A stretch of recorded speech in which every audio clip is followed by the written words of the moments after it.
Lorsque nous parlons de cuisine française, cela semble être une évidence, quelque chose qui va de soi. En réalité, la cuisine française est très complexe, d'abord parce que elle a un aspect diachronique, elle a évolué dans le temps, elle n'est plus la même, elle a des passages qui ont commencé même, on peut dire, à l'époque de l'Antiquité, une évolution bien plus grande au niveau du Moyen Âge, et puis ensuite, dans les époques, on va dire, plus modernes, plus contemporaines, on a vu des phénomènes remarquables qui ont complètement changé notre vision de voir non seulement la cuisine, mais la gastronomie.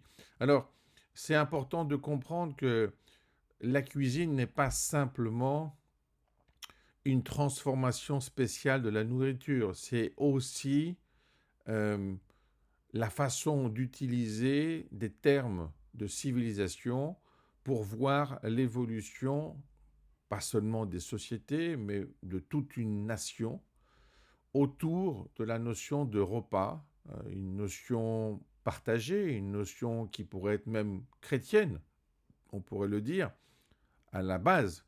Mais en tout cas, une notion qui se diversifie, parce que l'idée, c'est de découvrir. Alors, on a par exemple dans la région lyonnaise la notion de mère, donc qui ont beaucoup influencé les futurs chefs. On a évidemment la culture qui est née à partir d'Escoffier, mais on a aussi cette notion de cuisine, nouvelle cuisine. Alors c'est assez intéressant parce que on parle de la nouvelle cuisine plutôt dans les années 60, je veux dire par là 1960, mais en réalité l'expression nouvelle cuisine existait déjà au XVIIIe siècle, a été reprise aussi au XIXe siècle. Alors c'est plutôt une autre façon d'aborder une cuisine qui pourrait être orthodoxe. L'idée, c'est de mettre en place quelque chose qui contribue à la continuation de la tradition, mais aussi à la création de l'innovation. Alors, c'est pour cette raison, évidemment, que la cuisine française fait partie des cuisines qui sont les plus importantes dans l'histoire mondiale. Pourquoi? Parce qu'évidemment, il y a une sorte, on pourrait dire, de concurrence à la base. Vous pouvez le voir par exemple avec les étoiles du guide Michelin ou de Goemio.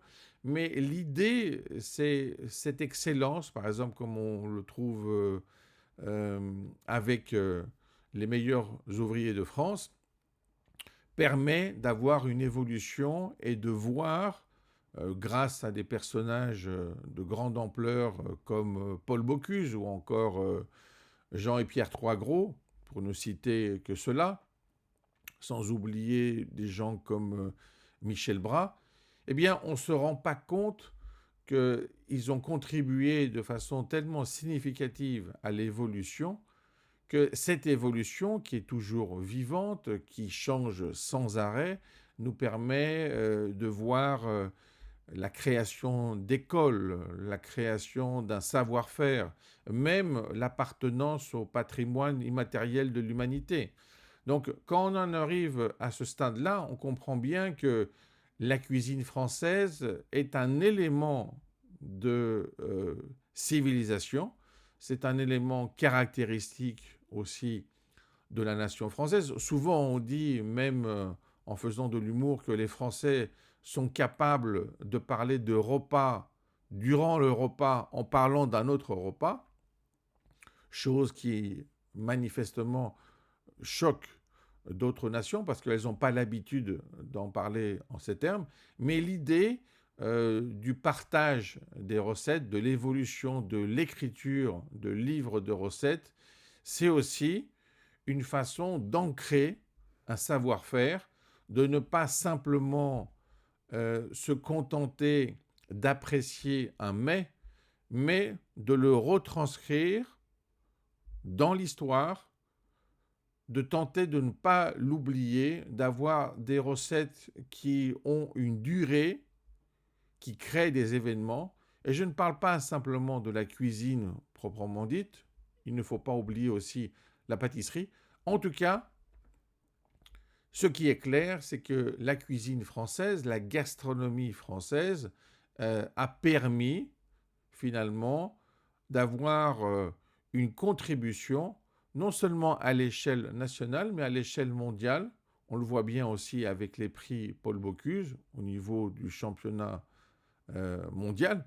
Eh bien, là, on se rend compte que cet aspect international contribue et n'est pas simplement un fait, donc contribue à l'évolution quant à la manière de penser non seulement la nourriture, mais l'évolution de la nourriture en tant que processus de civilisation.